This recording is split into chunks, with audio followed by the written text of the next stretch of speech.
Hey, what's up? This is Pedram coming to you from Pedram TV, and I want to talk about what is addiction in this particular video. Now, addiction, it's is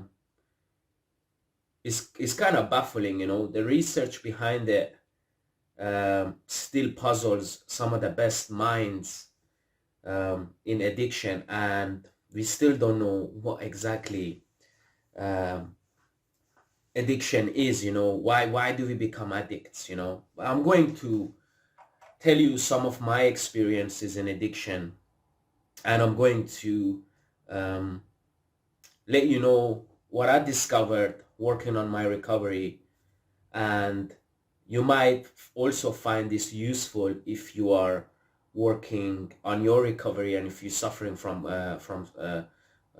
any sort of addiction, whether it might be food addiction, porn addiction, shopping addiction, alcoholic, drugs, and if you really look within addiction, you'll see that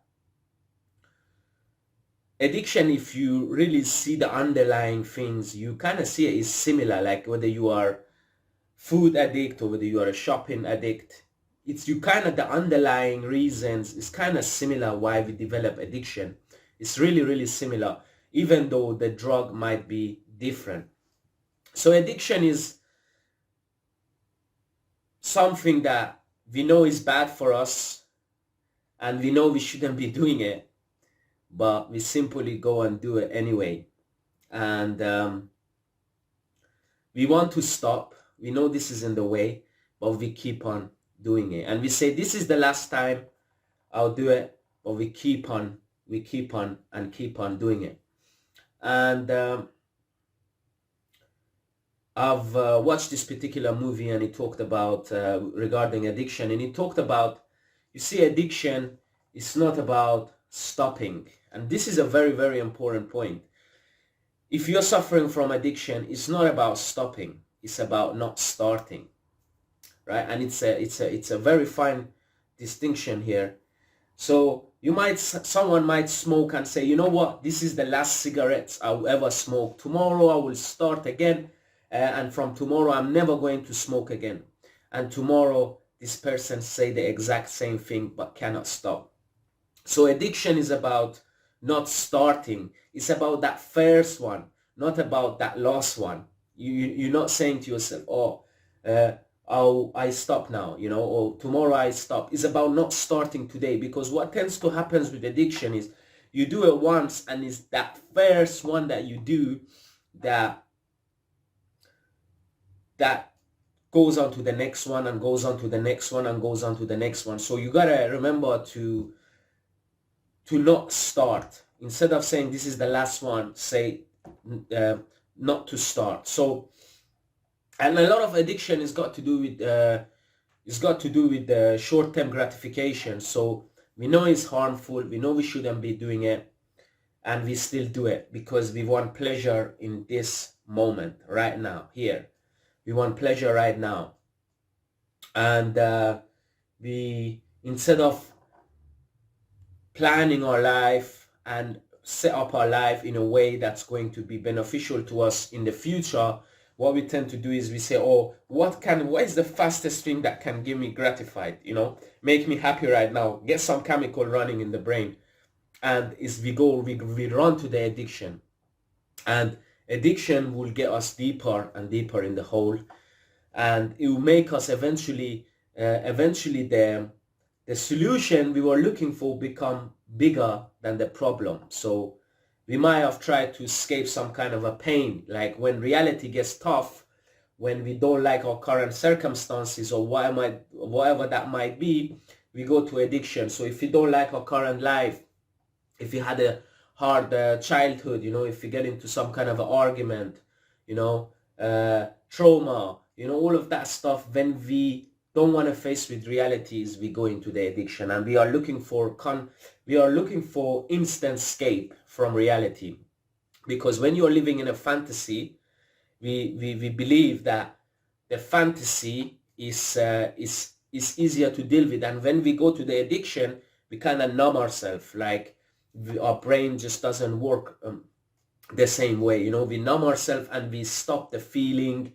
We kind of be kind of um, like zombies, like we are alive, we are walking, but in reality is that we have no awareness, we have no, like, our consciousness is not as strong. We just kind of uh, uh, sleepwalking through life, and this is what addiction does to you, and that's why your life becomes unmanageable.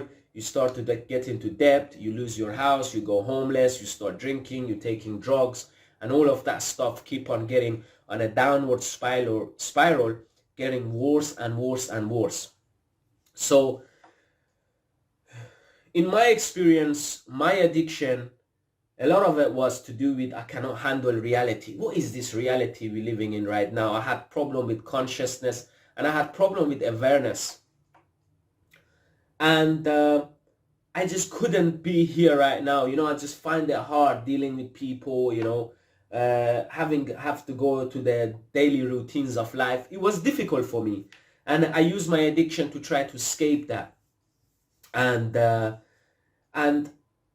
try to cover up my pain, but really and truly is not really covering up your pain. What we're really doing is we are masking it. We're not really solving the problem. We're not really finding out, okay, let's examine what's wrong with us. Is it because of some kind of childhood trauma? Is it because the way we will grow up? Is it because we had some kind of some kind of assault, maybe what was the problem? What was the underlying issue that caused us to develop this addiction? Now, some people argue you can born with an addiction, but that's a completely another topic. But it's all about finding the reason why you develop addiction. And if you are constantly feeding the addict self with food, with sex, with alcohol, with drugs, there is no way you can see what's going on inside you. And when you cannot see what's going on inside you, you cannot change it. You cannot solve it. So it's important if you're suffering from any kind of addiction, is to stop feeding the obsession and stop using the drug in order for you to get sober, to see what's going on inside of me. And once you see what's going on inside of you, then you can go ahead and fix it. You can go ahead and fix it, and the awareness goes higher. Now, once we fix it, it's going to be really hard and tough to deal with reality. We got to build up a character as a person. And if you take my experience, we tend to put some kind of thing priority in our life, whether that is food, drugs. Like for example, for someone who smokes, I'm sure you've seen this before. That person rather buys the cigarette than go and buy food, like this person rather like stay hungry but feeding the drug, smoke the cigarette, than to actually go and buy food. And our priorities are wrong. And from what I learned in recovery, we kind of put things in the place of God. And if you're religious, bear with me, because I know some of you, like, I'm not religious, I don't really want to get into the God talk. But it's deeper than that. Just trust me. Like, it will make sense when you see believing in a higher power or believing in a God. It kind of helps you to let go and helps you to prioritize, and it helps you to put things that are in order of their importance.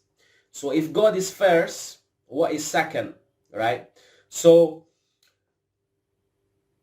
myself, I used to, for years, I used to value relationships over God. And guess what? When you're broken, you cannot have good relationships if you are looking in a relationship to solve what's broken inside you. A lot of you out there can relate to this, where you are in some kind of a you get into a relationship not because you want to, but because you're lonely, because you want to lust, because you want to have sex, not because you want to, but it's because you have no other choice, and you're looking in person what's lacking inside of yourself.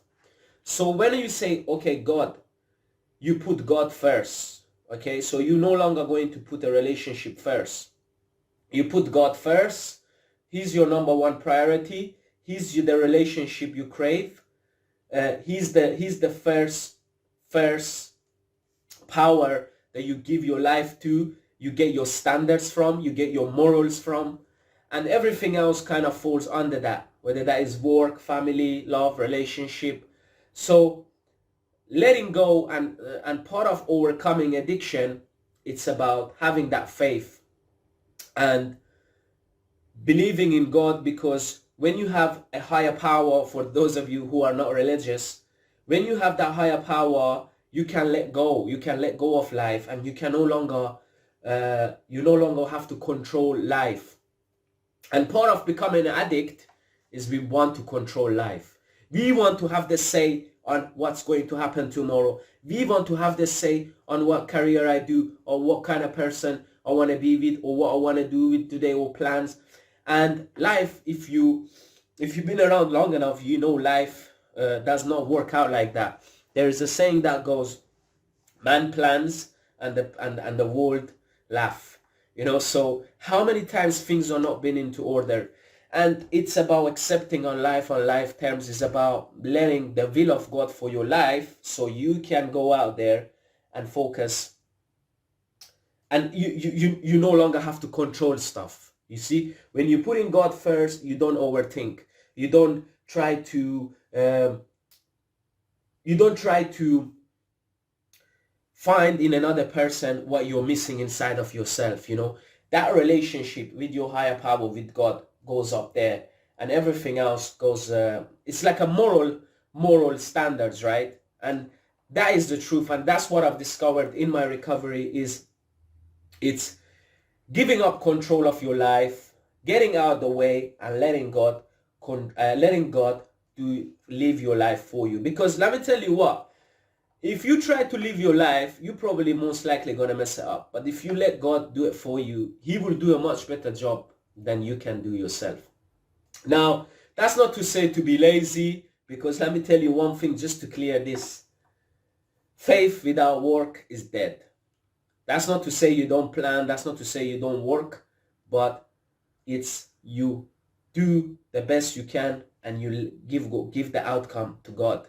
And that's why it's important to have a higher power, to have a God. It's because of morality. It's because letting go. You see, it's about letting go here. And part of being an addict is you cannot let go.